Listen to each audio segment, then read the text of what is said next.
to have you again. It's nice to be on.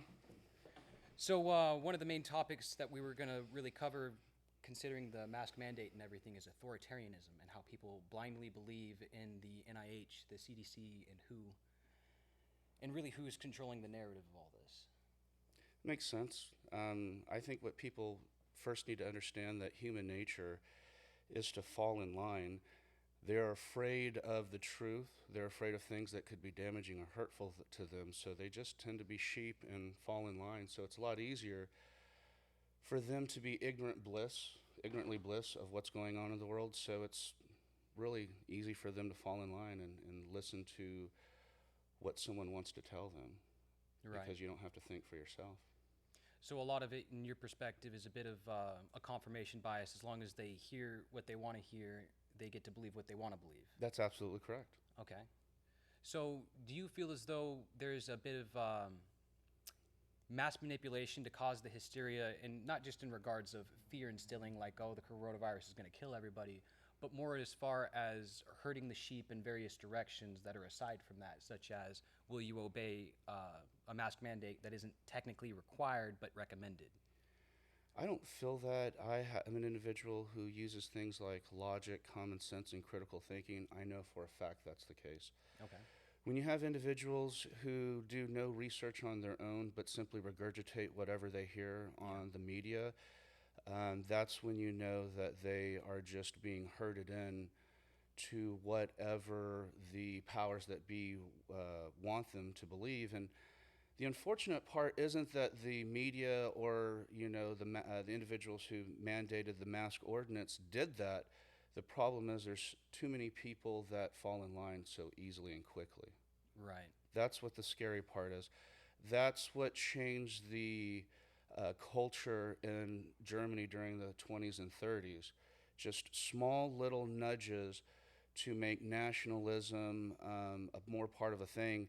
If you hear the bullies for the mask bullies, the first thing they say is, you don't know if you're sick, you need to wear a mask because it's better for the general public.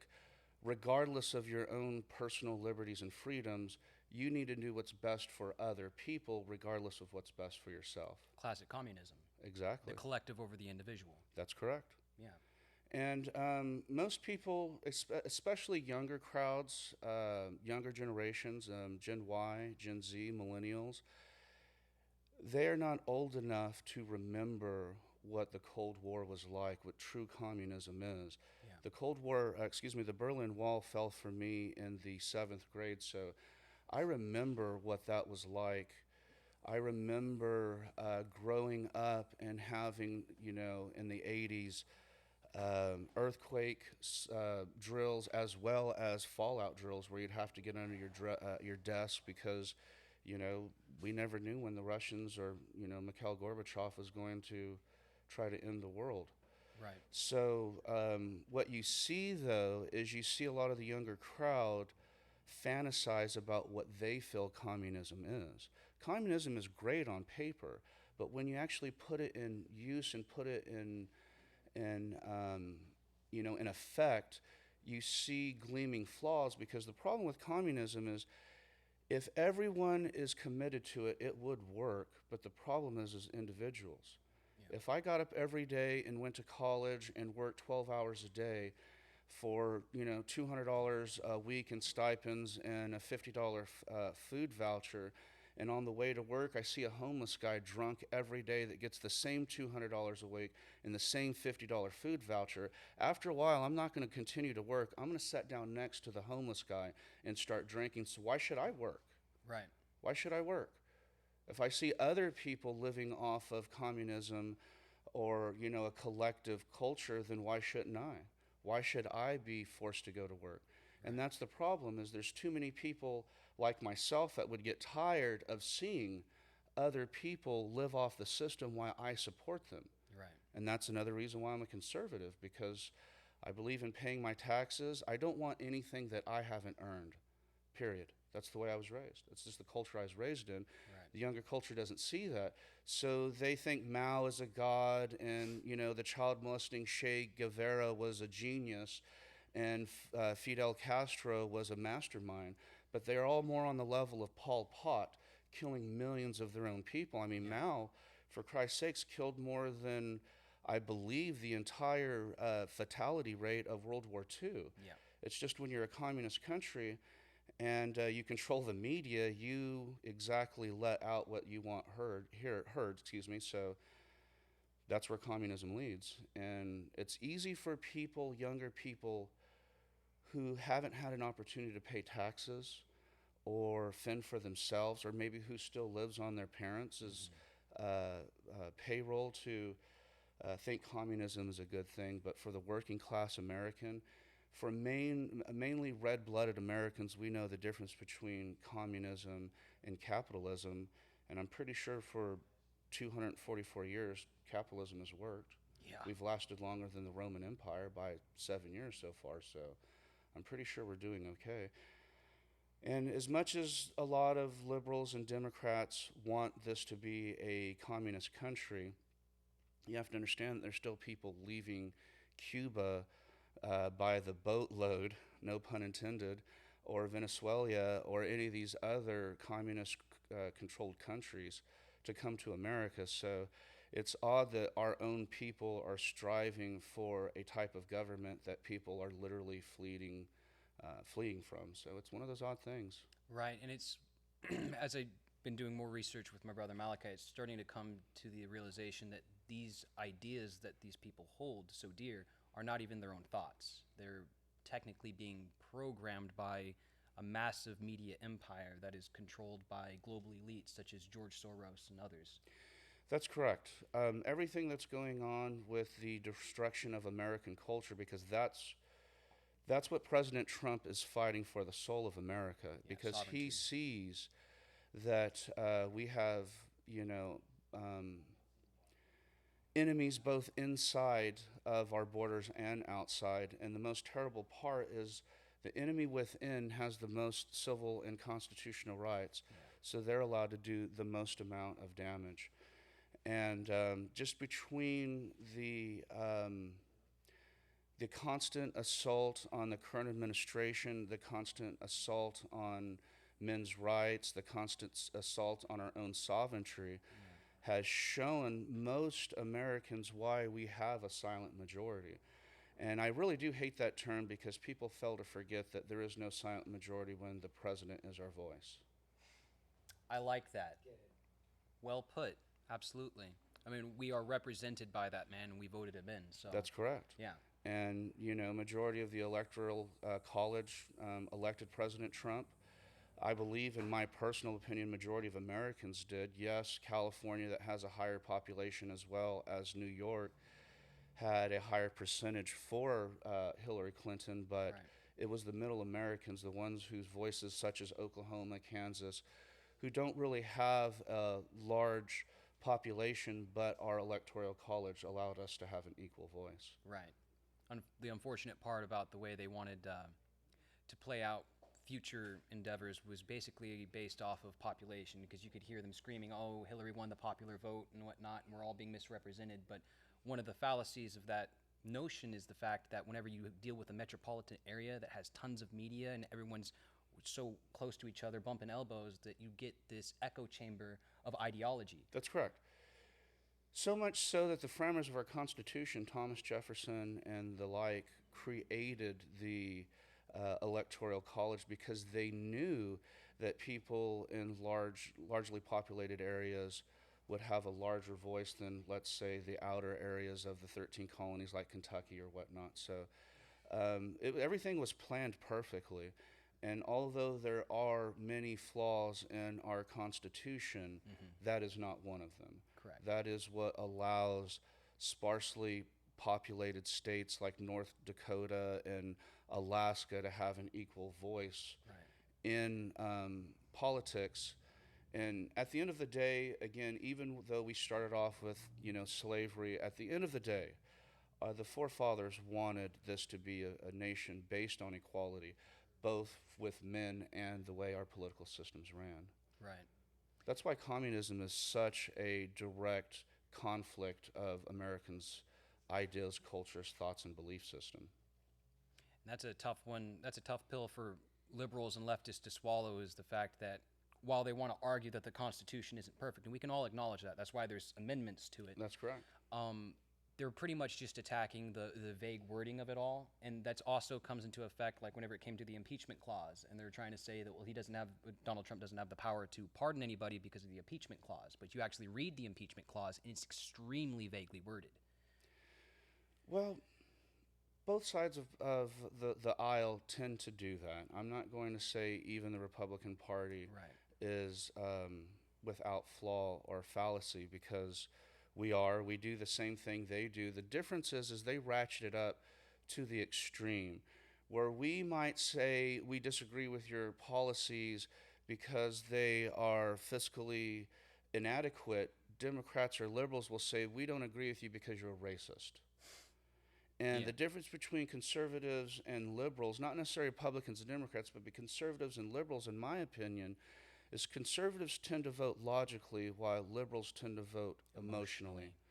And that's why you see most liberals are usually tend to be, 18 to 26. And then once they hit 26 to 32, they tend to become more moderate Democrats, because they get out in the real world, they have kids, they get married, and they actually face real life encounters that change their outlook on life. But at the end of, I think at the end of the 20th century, there was a big push in the media, because it was being controlled by one side of the party than the other, to demonize the other party. And that, to be honest with you, it was during the Clinton administration where I noticed the gloves were off, when the President of the United States could admit to lying to Congress and having sexual relationships in the White House, but literally nothing happens. I think his approval rating tripled after that. Yes. And that's what's unfortunate, is that when America needed a solid politician, we got a reality star. And now we have a reality star who's doing his best to be a solid politician. And you would think that the people that would supported Clinton during his presidency would be right there supporting the guy who was honestly a Democrat during the Clinton administration. Yeah. So, when President Trump first started running for office, I was very apprehensive. I think the first person I supported in the primaries was Rick Perry, because being a Texan, I voted for Governor Perry twice. I do like the way he ran the state. During the housing crisis in the late aughts, Texas never faced a recession, and gas never went up. I felt that he would have been a good individual for president. Then, of course, he got in a little bit of trouble. Yeah. I liked Ben Carson. Ben Carson is an Likewise. extremely intelligent individual who I think is honestly disregarded and downplayed simply because he's a conservative Republican, which is pretty honestly bigoted or biased in my opinion. In addition to that, I feel like Ben Carson also had a lack of energy for the debate stage. And that's a large part of the reason why Trump even won, was the fact that he could handle and deal blows and take blows on a stage and in real time. I concur with that assessment. I think his inability, that is Dr. Ben Carson's inability to be emphatic or passionate at Right. times, caused him to be overlooked. But honestly, if you're a world-class Guinness World Book surgeon, I think that's the kind of demeanor I would want. Yeah. Someone So calm. I understood. And Yeah. he is not that much less impassionate than Barack Obama was. True. That man was just pretty much a talking marionette with Soros' hand shoved up his ass, working his mouth. Oh, Yeah. sorry. No, it's all right. I just find that quite humorous, because I've always found that Barack Obama, especially with all of his terrible speaker. He Absolutely was. terrible speaker. He constantly fumbled over his words. I mean, granted, W wasn't that much better. Correct. But Love his compilations. yes, but I think that I mentioned last time in the last interview, most of my life I grew up political and being taught politics by my grandparents. Right. And they wanted a world where we could get, a non-politician in office to see what happens. And that's mainly why I voted for President Trump, because I like the ideal of someone not beholden to a party, Right. not beholden to lobbyists, and not wanting to serve anyone other than the American people.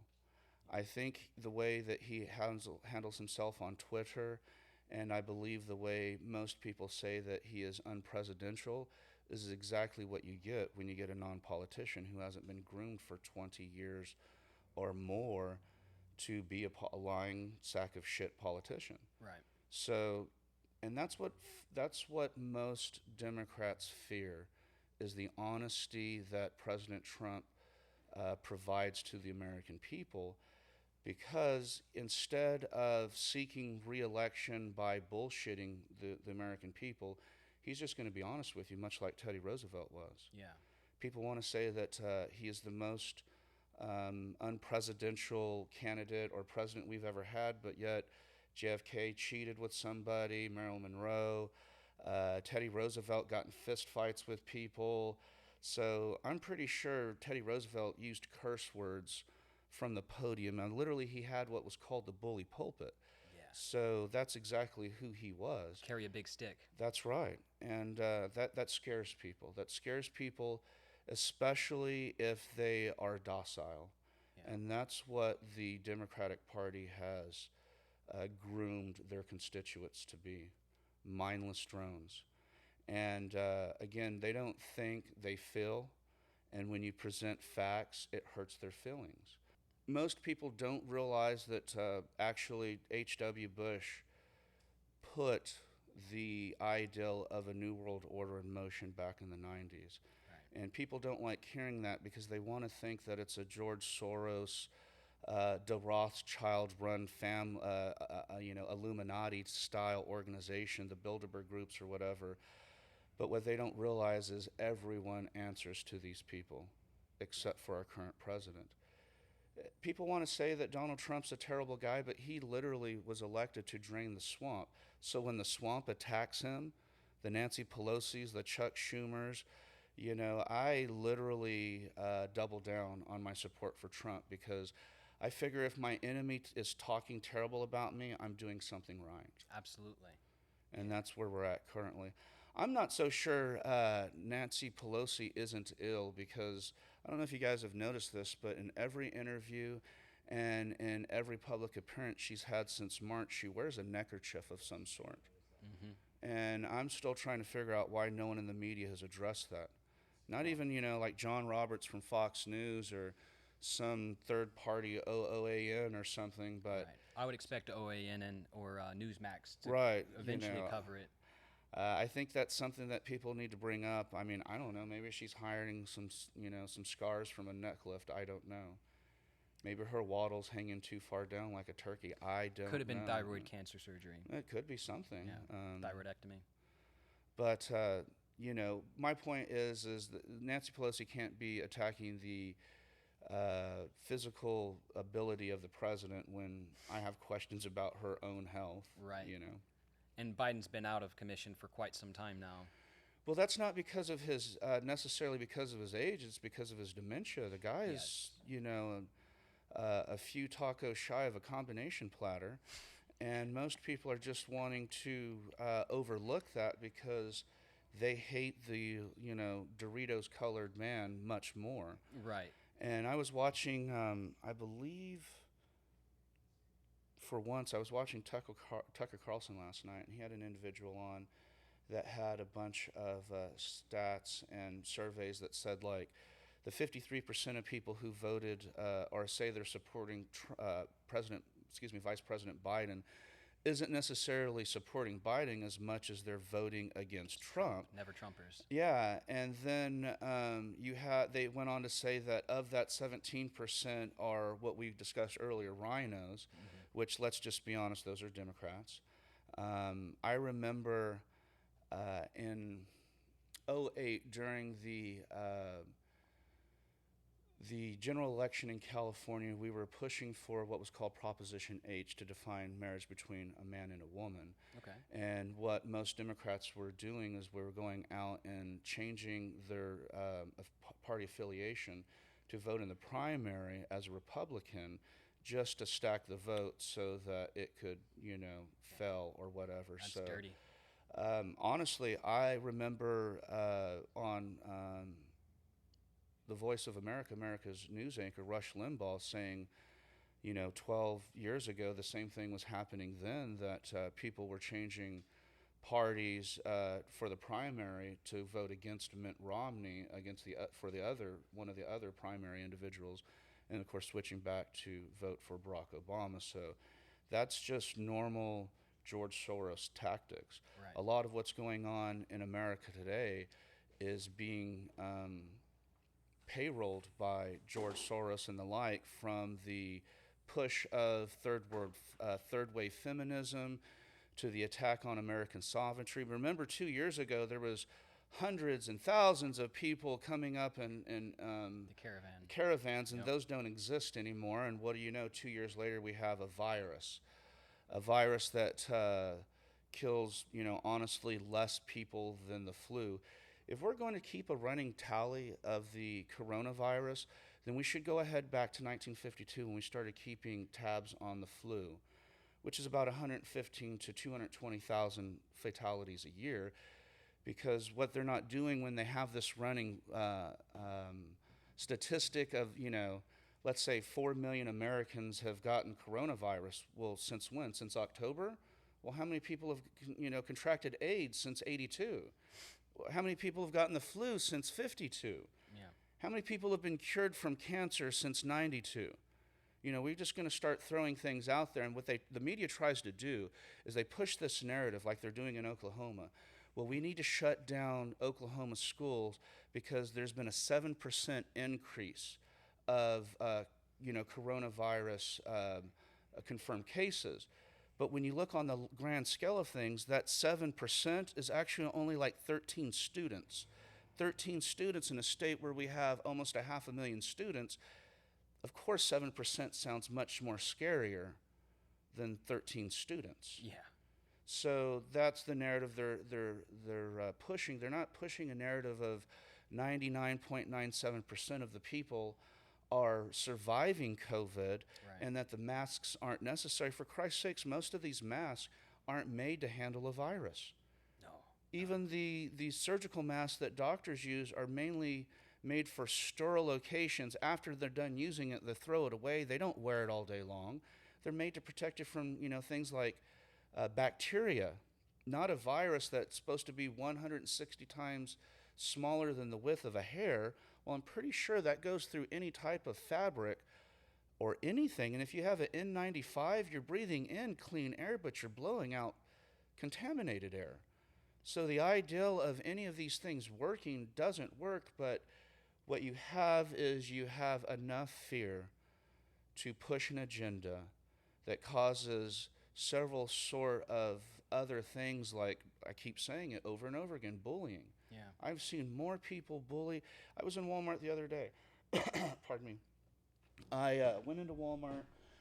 I was wearing my mask, and as soon as I get through the door, I always give a Nazi salute to that sin-tossed brown shirt there and give them a good Sieg Heil as I walk through, and they give me a dirty look, but That's great. that's how I treat them. And I take my mask off, and I do my business, and the first thing I'll say is I feel 100% safe.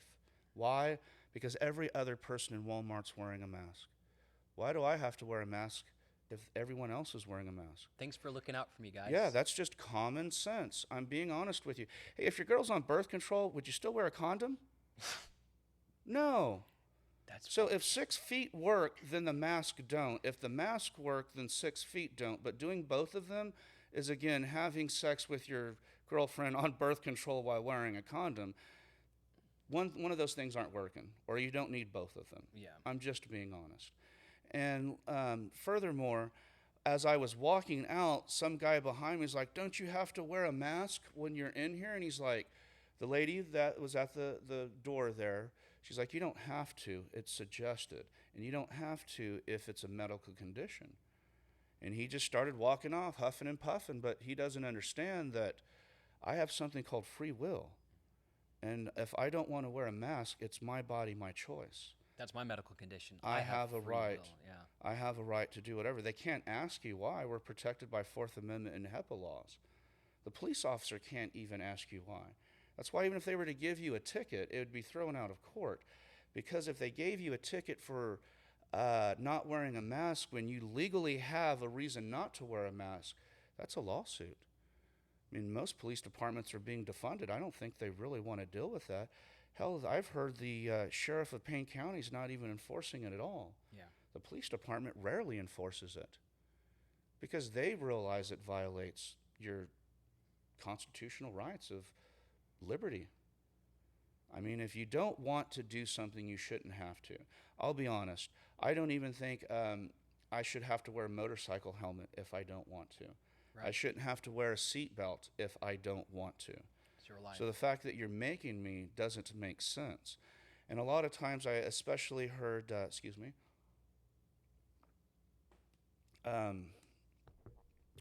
what is the,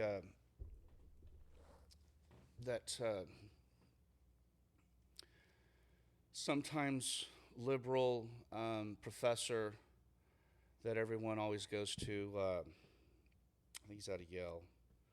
Out of Yale. I'm unfamiliar. Anyway, can't think of his name at the moment. I'm sorry, I should have brought it up. But he was going on to say that you are constitutionally not protected to not wear a mask because if there is a pandemic, your personal rights don't supersede the rights of other individuals. Yeah, it does. Well, it absolutely does. But more importantly, even if you didn't want to wear a mask for a medical reason, I could still use my First Amendment religious rights. Yeah. You can't tell a Jewish man to take off his kippah no more than you can ask a Muslim man to take off his headgear or an Indian man to take off his turban. Right. In Oklahoma, our rights are especially protected because you can wear your spaghetti colander on your head in Oklahoma to take your DMV picture and just claim religious freedom. Yeah. This is one of the few states where you can actually wear a hat to take your DMV picture.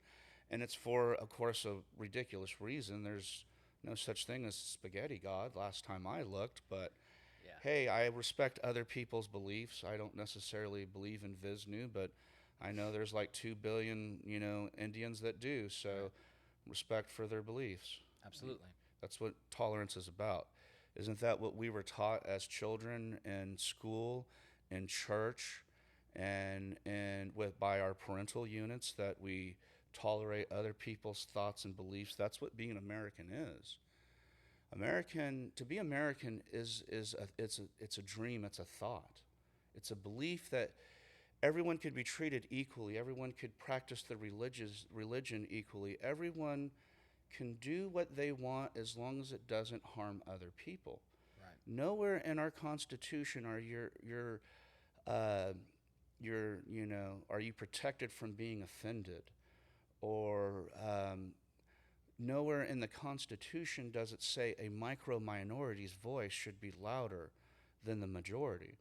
But that's not the world we live in, because what happens is we hear too many people say, that's not fair. That's not fair. And then they slam their hands against something and start crying like man-child. They're just adult children. I mean, I remember when Trump got elected, there were so many people screaming That's another like great their compilation. grandmother just died. And because they don't comprehend the complexity of politics or anything beyond their feelings. Right. I wear a mask here because when my customers come in, I was told by the city that if I don't, I could be ticketed. I don't require my customers to wear a mask. I don't require my customers to wear shoes or shirt. I'm not a grocery store. If you want to come in here and spend money, I'm going to allow you to. To say that you can't come in here if you're not wearing a mask would me honestly, and this is my personal opinion, saying that you can't do business with me because you're gay or black. Yeah. You have a right to do whatever you want. You have a right in America not to wear a mask, be gay, or be whatever you want to be, and I will respect that right. Right. That's what tolerance is about. That's what being a Republican's about. That's what being an American's about. Last time I looked, the Republican Party freed the slaves. 100 years ago today, we helped women with women's suffrage. Who do you think? Today? 100 years ago, the 19th Amendment, women's right to vote, was cast. Wow. So, during the civil rights movements of 64, 65, and 66, it was the Republican Party helping the Reverend Dr. Martin Luther King, because Right. we all know the Dixiecrats and the Democrats were the ones that created segregation and the Jim Crow laws. And it wasn't until 1963 that Native Americans had the right to vote in national elections, and they went to the Republican Party to help get that done. So my point is this: they want to try to facilitate a lie that there is a great switch, because if you're for the party of slavery, segregation, intimidation, and oppression, you're going to want to change the narrative. And that's what the Democrat Party is doing right now, and that's what the Soros Foundation is doing right now by tearing down these statues, because it doesn't remind America that once we were racist. It reminds them that they were once racist. So if the Democrat Party is going to be tearing down statues and trying to rewrite history, then they kind of need to change the name of their party. I agree. Because I look at the KKK and their white robes, and I only connect that to one thing: the Democratic Party. Right. The man who assassinated, Martin Luther King Jr. was a Democrat. So I think that the trying to quell the civil rights movement was by the Democrats.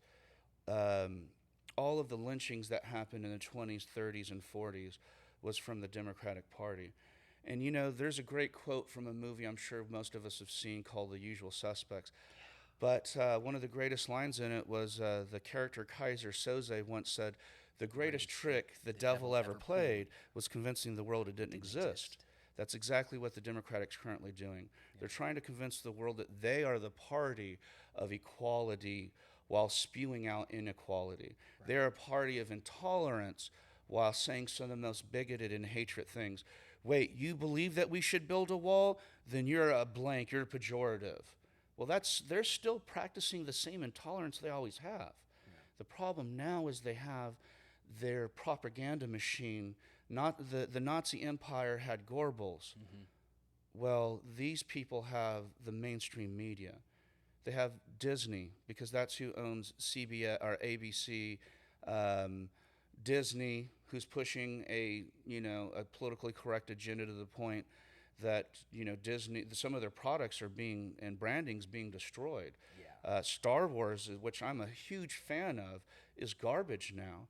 Even the Marvel Cinematic Universe is going in the pot to the point where the people pushing these agendas are now being replaced, because people understand that yes, we do want to see more representation of African Americans and women in movies and media, but not when it's forced down our throat. Right. We as Americans like to choose who we want our celebrities to be.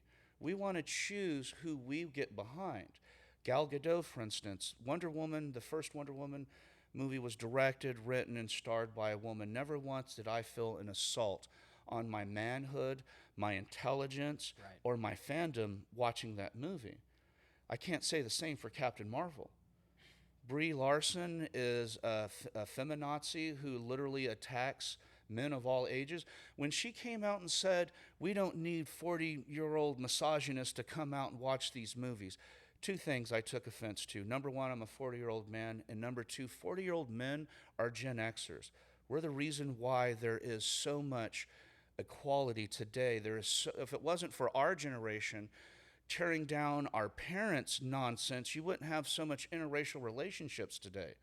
You wouldn't have so much gay marriage and support for that lifestyle. That comes from my generation.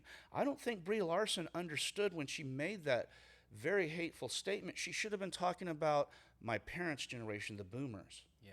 They should have been talking about the greatest generation. They were the greatest generation, let's be honest. They stomped out fascism in Italy. They created the imperial aggression, stopped the imperial aggression of China, and they stopped Nazism throughout Europe. That was the greatest generation, but they were also flawed. They were the ones that came home and overlooked the Jim Crow laws. They were in the fields, storming the beaches of Normandy, fighting in the Battle of the Bulge next to Italians and Mexican Americans and African Americans, yet going home and being racist again. And that's what was sad about that generation is for one moment in time, we as a people got together as an American people and fought, against Nazi oppression or fascism, but we came home to what we left and we were kind of fighting against. Right. And that is some of the sad part of our history, but that doesn't make me ashamed of our history. In the last 50 years, the civil rights movement and police reform has increased by, I know this is an incorrect number, but like 1,000%. Right. Because between police training, police equipment, the ideal of law enforcement, the ideal of incapacitating a suspect without using physical violence, let's be honest, stun guns, tasers, pepper spray, all of those things have come into police use in the last 30 years. Before that, it was just a 38 special and a baton. Right. And they would beat the hell out of you. They would sick dogs on you. So we have gotten better. Crime, people keep saying crime is more terrible today. Well, it is today because we have so many people defunding the police. Right. But up to the last 6 months ago, crime has gone down so much. People fail to forget, especially younger generations, even my generation. I was born in 76. But during the early 70s, there was more violence and murder going on in America than any other time in recorded history. We had a lot of bombings. There was a lot of domestic terrorism going on between Bill Ayers trying to blow up police stations in Chicago, or was it Patty Hearst's group, the Sudanese Liberation Army or whatever they were called, killing people in California. You had the Italian and the Irish mafia fighting against the unions in Cleveland. The Danny Boyle is a great story if you guys haven't chanced to see Kill the Irishman. It's a great movie. But I think it's on Netflix. But it goes over, fighting against corrupt unions and stuff like that, which again are mainly Democrat run. So the idea that somehow that we as a country are more racist, more evil, more intolerant today is the most ridiculous thing I've ever heard of. I don't like the idea of the narrative in America at the moment, especially with some particular movement that I won't name because they're beneath me. But they're trying to say that, certain cultures or races in America are brutalized more than others, that are oppressed more than others, who are held down more than others. Yet the most highest paid athletes in the NBA are the same people they're saying that doesn't have a chance. The most famous actors and actresses in America right now are African American, like Chad Boswick or Kevin Hart. Idris Elba, Jay-Z, Beyonce are literally, Cardi B are controlling the music scene right now. Right. So if America's so racist, then how come the most richest people in America, which represents only 13% of the population, are so rich?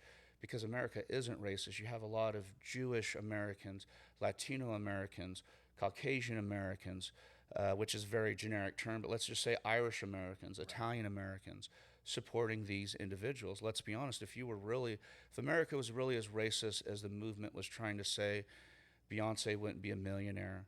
Neither would Michael Jordan or, God rest his soul, Kobe Bryant, or anyone currently taking a knee in the NFL. Or Oprah Winfrey trying to say that, African Americans are oppressed while she's like the richest black person in America right now, I believe. At least we still maybe have not our other whiteness. than Robert Johnson, that Right. used to own BET, which is a conservative. That's surprising. I did not know that. Yeah, and that's the part that a lot of African Americans in this country are afraid of being called a pejorative by being a Trump supporter. Uncle Tom. Uncle Tom is one of them, which is a terrible thing to call someone only because they're ignorant of history. If you read the book, you would realize Uncle Tom was the hero. Yeah. If it wasn't for Uncle Tom, the abolitionists wouldn't have started the Republican Party to end slavery. So while liberals and uneducated people want to call you an Uncle Tom, He is one of the greatest literary heroes in American history. It's the reason why African Americans are no longer slaves. So it's odd that they attack the thing they know nothing about. Right. And that just goes to ignorance. Not all. Not all. We have a lot of stupid other people in this country, too. Stupidity knows no color, knows no ethnicity, and it knows no religion. There is stupid people everywhere. And there's a difference between stupid and ignorant people. What we have to do is try to go out and educate the ignorant people and move on from the stupid people. Yeah. It doesn't do any good to try to help a stupid person because they're going to remain stupid. My grandfather used to always tell me when I was a kid, the difference between ignorance and stupidity is doing something wrong and not knowing it's wrong is ignorant. Doing something wrong knowing it's wrong is just plain stupid. Mark Twain's, one of his more famous quotes was along the lines of, don't ever argue with an idiot. He will beat you, he will drag you down to his level and beat you with experience. That's correct. Mark Twain, much like Will Rogers, is some of the greatest American philosophers we ever had. Those were individuals who could have an opinion and stick by it without being swayed by outside forces, especially Will Rogers. I mean, I don't think enough Oklahomans know about the history of Oklahoma. Right. More people, we've got airports named after Will Rogers, but if you ask anyone who Will Rogers is, they don't know that he was, a movie star, a writer, a poet, a political pundit, a comedian, an actor. The greatest American athlete to ever lived was Jim Thorpe, and no one knows about him. The greatest American singer-songwriter to ever live was Woody Guthrie. No one knows really who he is. They only know Woody Guthrie because we all went to school singing "This land is our land, this land is your." Okay, that's Woody Guthrie. Okay. But he also wrote "The Ghost of Tom Joad," and he released an album called the Dust Bowl Ballads, which was about Dust Bowl refugees. Yeah. See, I'm a fourth-generation Californian, and my family ended up in California because they were Dust Bowl refugees from Kansas, Oklahoma, and Arkansas. Man, you have a lot of historical, political, even literary and cinematic context that we don't have just because of the generational difference, which is a large part of the reason why we love talking with you. I appreciate that. Yeah. So just kind of to wrap this up, because we talked about narrative quite a bit. Yeah. In your opinion, who is controlling the narrative here in America, and for how long has it been going on since you predate us? I would say the movement started in the 90s that I noticed. I noticed in the 90s when you had politicians flip-flopping for whatever narrative there was. When George Stephanopoulos left the Clinton campaign as their, I believe, spokesperson and was hired by ABC News to be their head political correspondent, that's when I realized that the media was a part of the problem. Excuse me. Who do I think controls it? Man, I'm not really sure without trying to be both political and religious, because I believe it's all the devil. Okay. Maybe not necessarily literally, right, but, the adversary. The adversary, correct. Right. And whom it is, I don't believe it's one individual. I believe it's a cabal. And I believe that probably they've been running it since the beginning.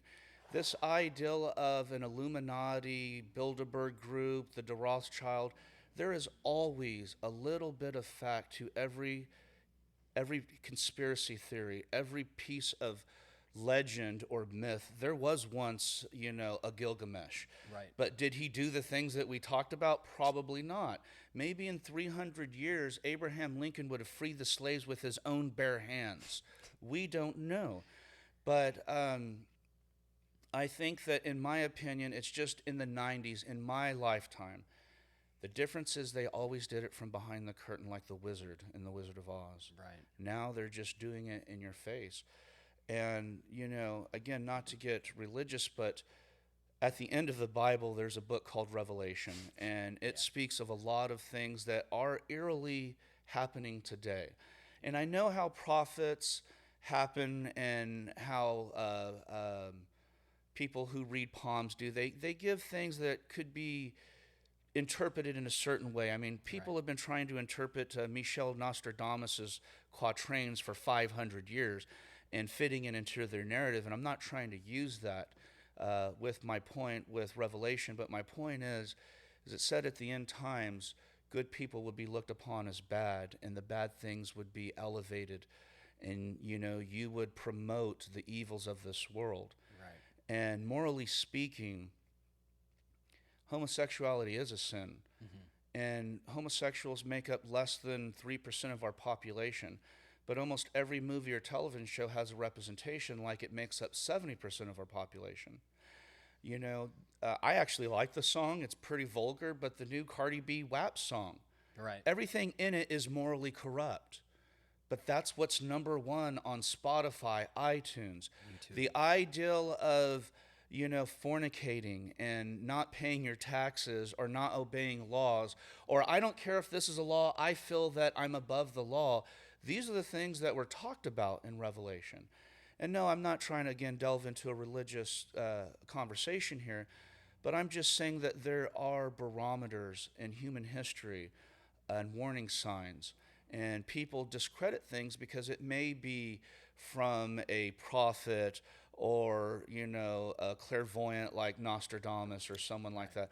But that doesn't mean that those individuals are necessarily crazy or kooks. Because literally everything I'm seeing in the world, my grandmother thought that she would live through. My grandmother was very religious, and she thought that it would be in her lifetime she would see the world in. I don't think she understands she did. The world as she knew it ended. The ideal of civic pride, self-respect, morality, honor, integrity, loyalty, those things don't exist in America anymore. And they sure in hell don't exist in the minds of our youth, period. Wow. Well, thank you very much, Thumper. Thanks for having me. Absolutely.